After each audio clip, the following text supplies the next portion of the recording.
Oh boy. Howdy everybody. It's in the afternoon time. It's almost 1 o'clock. I'm gonna do a real quick thing in my Hygge book that I think we all need to hear. I read it to my wife and she was like, I never thought about that. At least I think I read this part. I don't know. I've been talking to so much about this. This part of the Hygge book, we're still in the outdoors aspect of Hygge. What was the title of this? La-di-da. The Lure of the Outdoors. And this section is called Free the Body, Free the Mind. And she writes in here, and I'm going to read this to you. Anytime you hit a low, remember Annie's wise words and ask what your body can do. Think about the last time you were really in awe of your body. I mean it. Don't be bashful. Our bodies are marvels of biological chemistry and physics, designed to keep us in a fine calibrated state of homeostasis. Often it's not until we're sick that we fully appreciate what our bodies can do. Now I'm going to stop right there for real quick.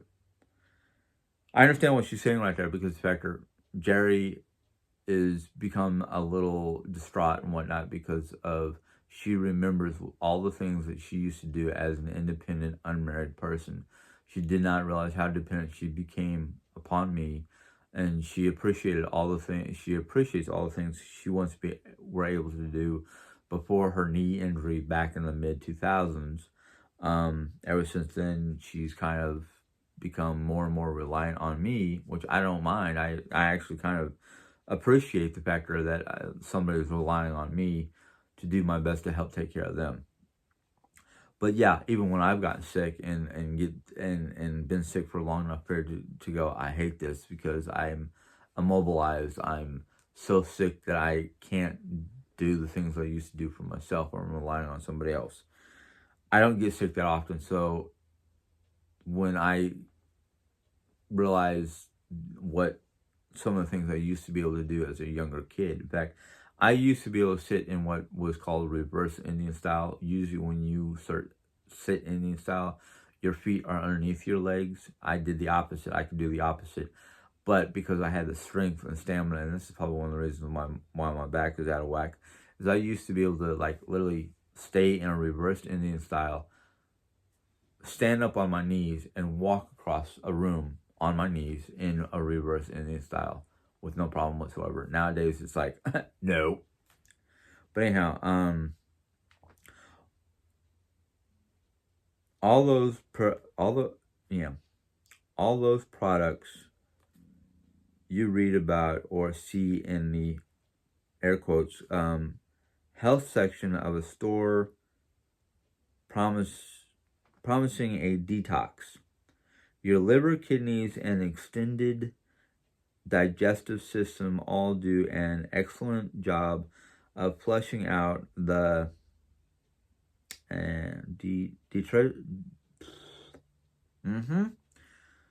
flushing out any detritus. I think that's the word. Detritus for us. Sorry, I cannot. If I pronounce it wrong, I am so sorry. I'm trying my best. It's estimated that the Global Fitness and Well-Being Institute in 2017 will be worth a staggering $1 trillion. Yeah, it's because a lot of us who are looking for quick diets, quick fixes, joining the gym for these workout programs and whatnot are paying into that. And 9 times out of 10, according to what she read, they don't always work. That's right, $1 trillion. A health, in quotes, industry by and large predicted on making you feel bad about yourself. How perverse it is that. Instead of being seduced by fatty, as in fads, diets, and wasting money on exercise or on expensive supplements with little or no clinical evidence to back up their claims of everlasting health. Yeah. Put everything back and change your attitude. Free your body. Be proud and grateful for what it can do and ignore all that nonsense. Yeah. After all, ideal body types are simply part of a toxic narrative that is totally unhaggy. Yeah.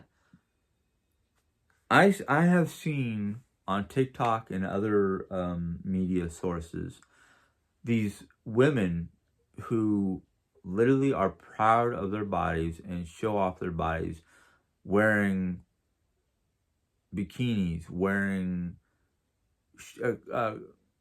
clothes that do not hide their curves or their body types or anything like that, because they are proud of the factor of what they are, who they are, and what they look like.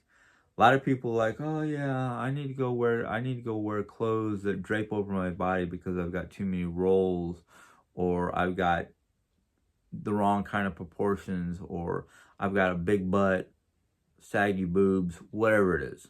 Okay. Yeah, I'm getting down and dirty and personal, but I'm not trying to be gross about it. I'm gonna tell you this much. For a guy who's been thin most of his life and started getting a little gut from a lot of eating and not doing a lot of work or workouts, whatever you want to put it, married to an oversized plus size woman who has no problems with her body. She's happy with her body, and I'm happy for her, and I'm happy about her.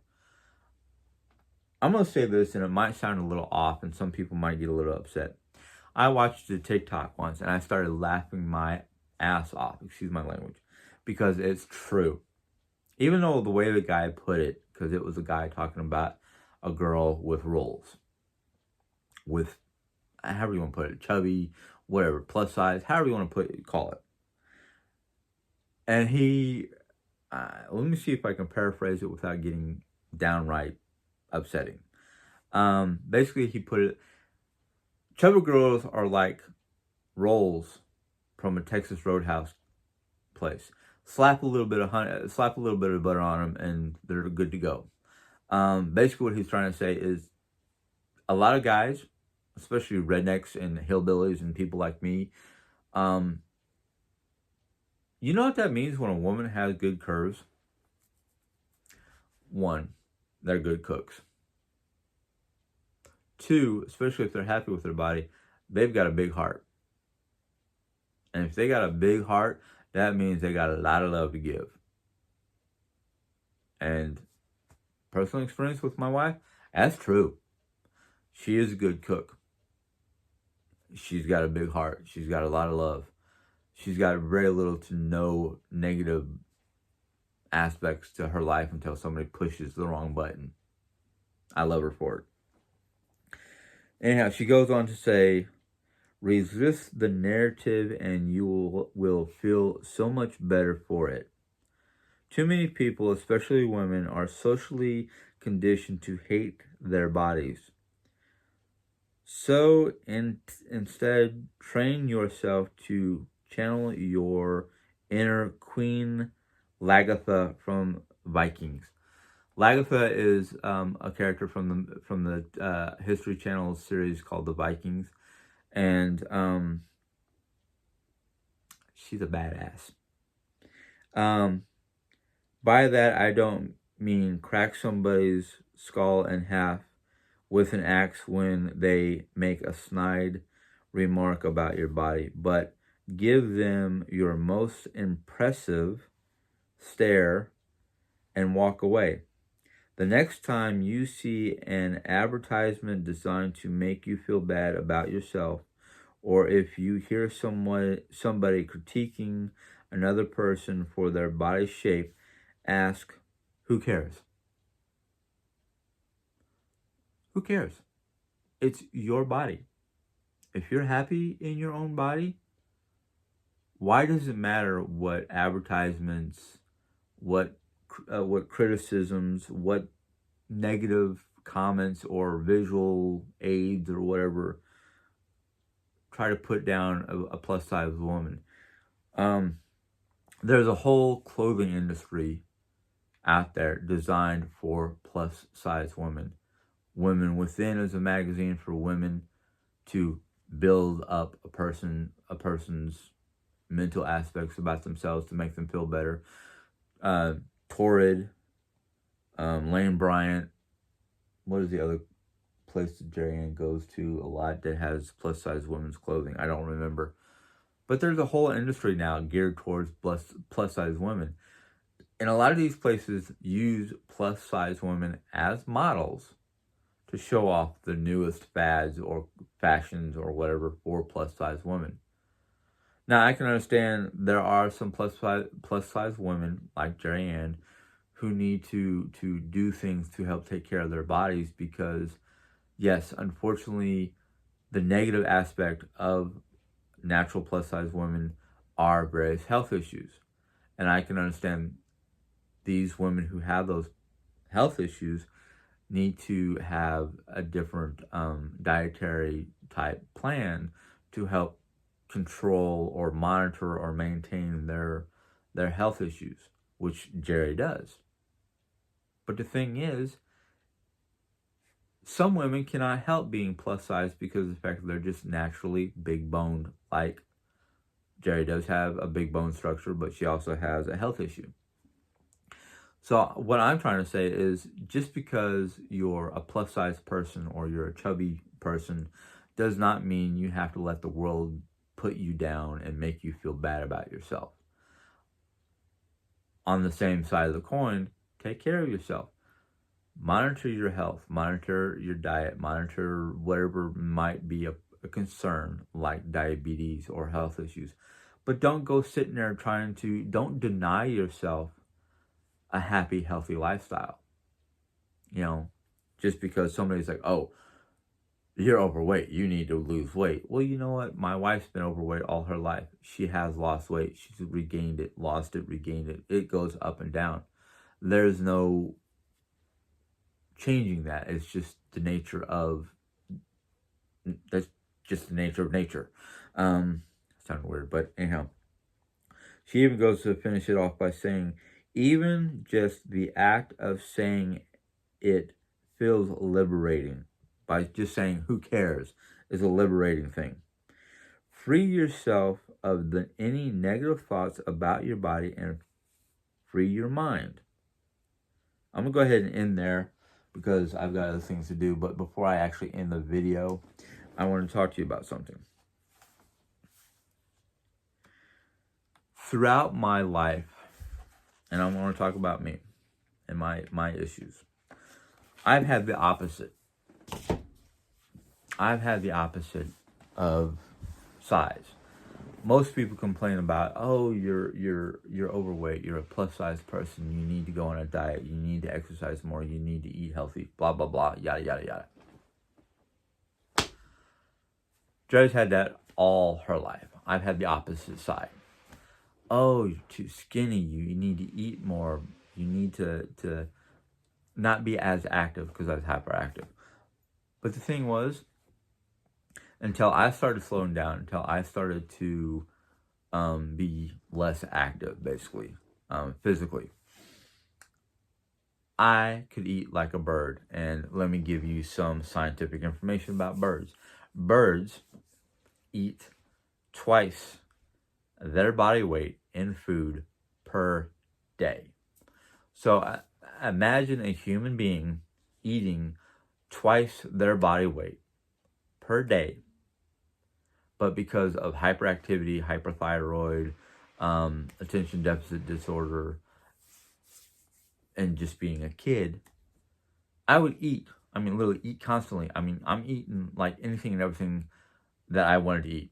I didn't like green foods. I didn't like vegetables. I liked my meats. I liked my starches. I liked my candy. I liked my soda. I liked basically a lot of stuff that was not considered healthy. But the thing was, All the foods that I was eating could have made me a chubby kid, could have made me a fat kid. I was too hyper. My thyroid, my natural biological system just burned right through all those calories, burned right through all that starch, burned everything off. I was I was a skinny little, you know, if you could get me to sit down for 5 seconds just to I think the longest I probably ever sat down was to sleep, and I slept like a rock. Um, so I had the opposite problem. I mean, I would like eat like crazy, but I would burn it off. I mean, sitting down at the meal table, I would eat a good sized portion of food and probably go for seconds, but I would burn it off. So I had the opposite problem Jerry did. It wasn't until probably my mid to late 20s, definitely my early 30s, that I started to slow down and I was starting to gain a little bit of weight. But even though I was gaining a little bit of weight before I got married, I was still burning it off by doing house chores and just work around the house, constantly rearranging or cleaning my room, cleaning up after dinner. Help if I wasn't making dinner, I was helping make dinner.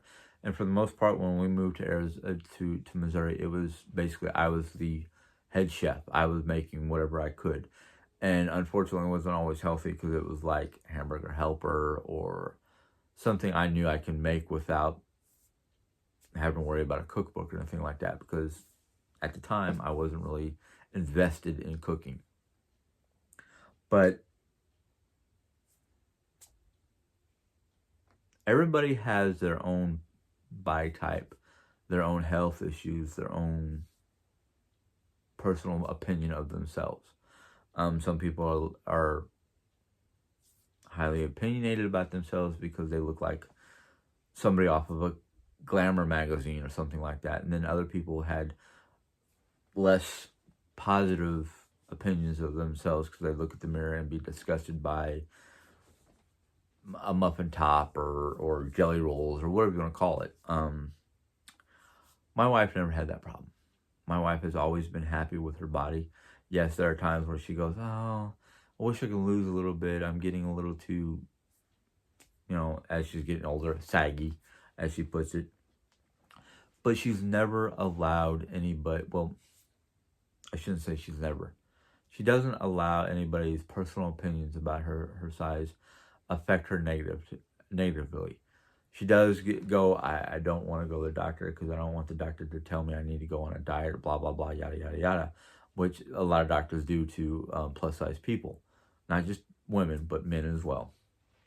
I've had doctors tell me, you need to eat more. And I'm like, dude, if you knew how much I ate per day, you would go, what's wrong with this person? He can't gain weight. He can't become plus size. I call my stomach a 4-pack. Not because of the fact that you can see the muscle, but because it looks like I drink a 4-pack of beer a day or something like that, which I don't. I'm not that. I don't like beer. Give me my meat, give me some wine, give me brandy, scotch. I enjoy some of that every so often, but I don't drink constantly.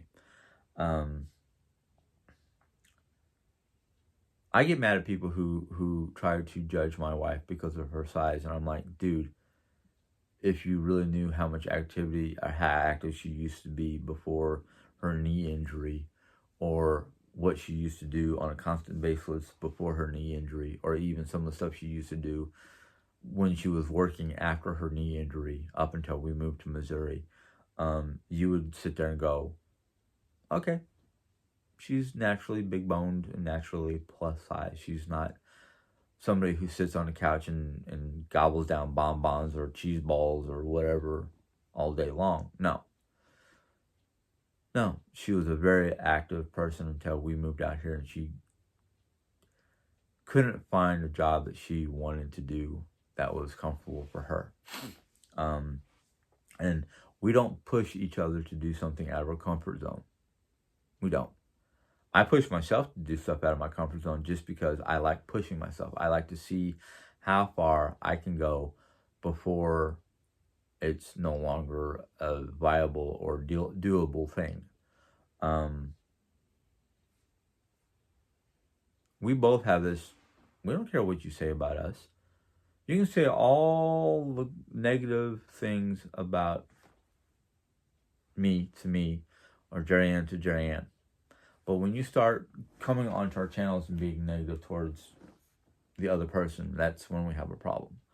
Um, Now, one of the things that she talked about in her book, in this Hygge book, that I did not talk about because of the fact that I didn't think it was 100% appropriate, but being that there are parental controls that I can keep young kids out of, I'm going to go ahead and say it. She had literally talked about how she's in places, a lot of places in Europe, not just Germany, have what they call nudist colonies. Basically, these are places on the beach that are set aside, or places in the woods or whatnot that are set up for those who like to go romping around in the water, in the ocean, in the beach, whatever, who don't want to wear clothes. Now, I think about a lot of the different beautiful European people I've seen as a kid, and the idea of a nudist beach for an American is kind of like, isn't that a little wrong? Isn't that something you're supposed to save for indoors, not bring it out to the general public? Not everybody wants to see that. But the thing is, whether you go to, if you decide to go to a nudist colony, I won't, because I'm just that kind of person. It's not that I do not appreciate the human body. It's more like, yeah, it can bring up a lot of problems, not only just psychological problems, but physiological problems. Because I'm not exactly 100% comfortable showing my body to complete strangers. I appreciate my body. I have no issues with my body. Yeah, there are times I sit there and go, wish it could be a little bit more thin, have more of a six-pack and not a beer belly. I think a lot of people who can go to a nudist colony are 100% comfortable with their bodies and showing their bodies and allowing other people to appreciate their body type. That's a Euro thing, and I'm pretty sure if I grew up in Germany or anywhere in Europe, not just Germany, but anywhere in Europe, I'm pretty sure if I grew up in Germany,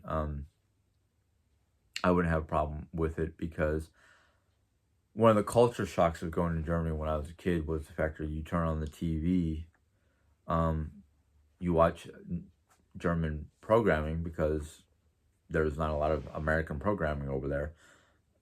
And I will tell you this much: what the culture shock was is I was like, oh, okay, this is me sitting with mom watching one of her soap operas in German, and not understanding a single thing, but just something on TV to listen to and whatnot. And then you come to a shower scene, and it's like, they're not blocking anything out. Steam from the shower is about all the blockage you get, and that's not enough to block the fact that that woman is nude in the shower. And it's like, kind of thing. Because it is a culture shock. They have no problem allowing young kids to sit in front of the TV and see a nude person. And it's one of those, well, welcome to Europe. Yeah, what do we change the channel to? So it was one of those kind of like, this is, okay, this is German. I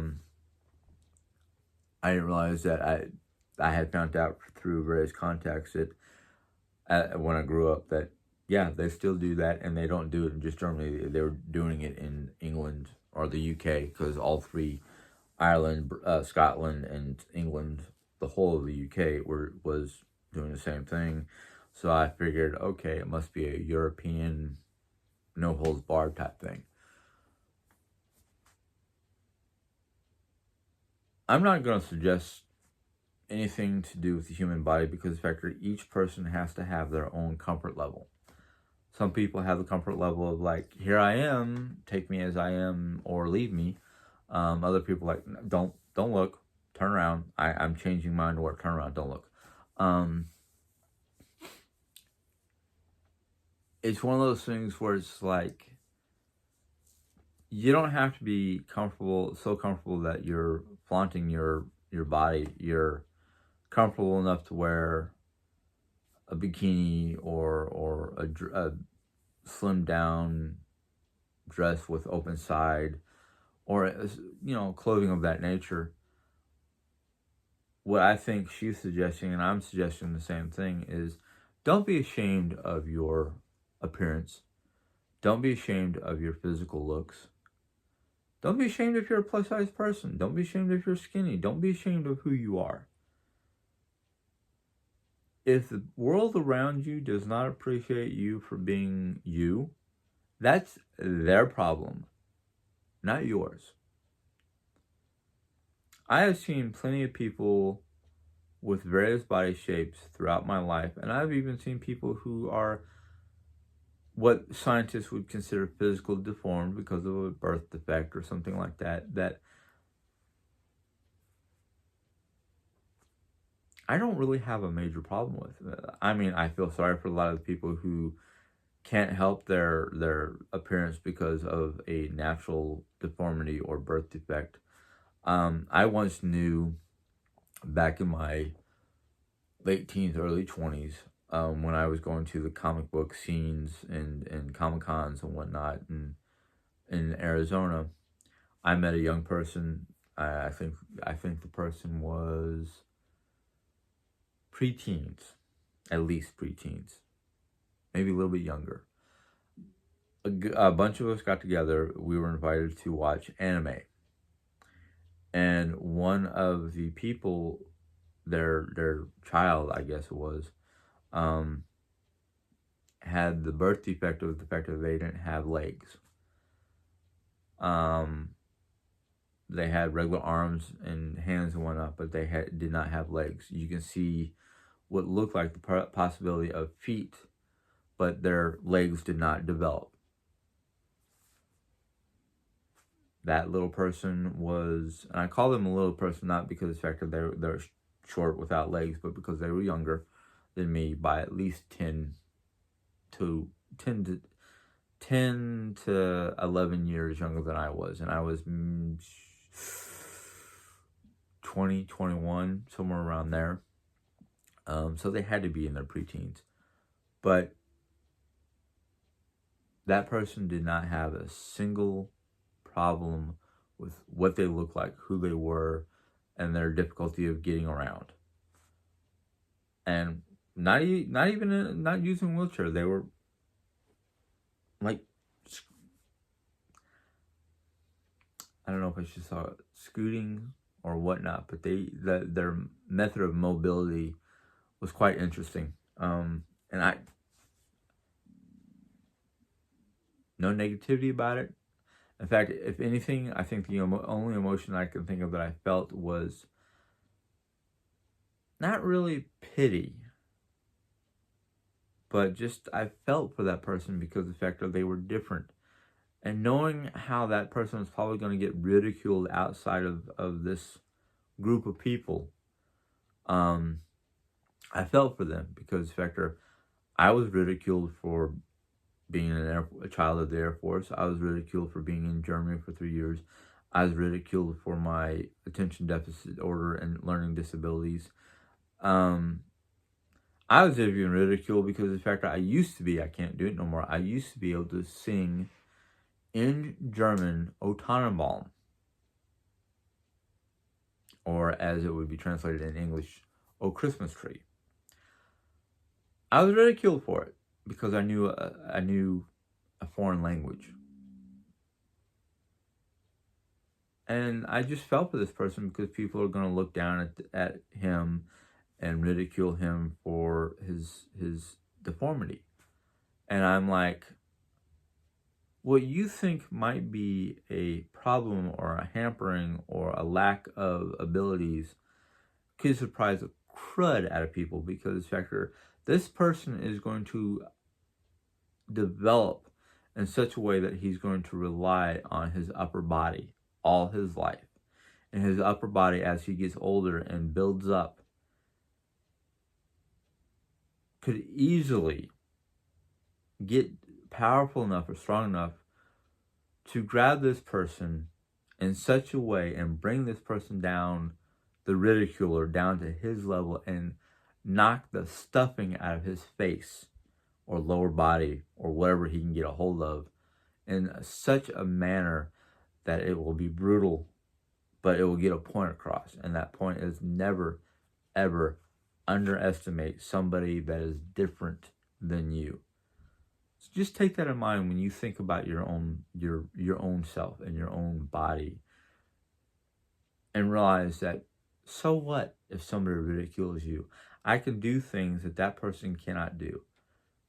Or I have such an attitude, like Jerry Ann has such a great and wondrous, beautiful attitude, that she has an outer shell that literally mentally protects her from the ridicules of other people, just because they look at her and think that she's lazy or she's just fat or whatever negative crap comes her way.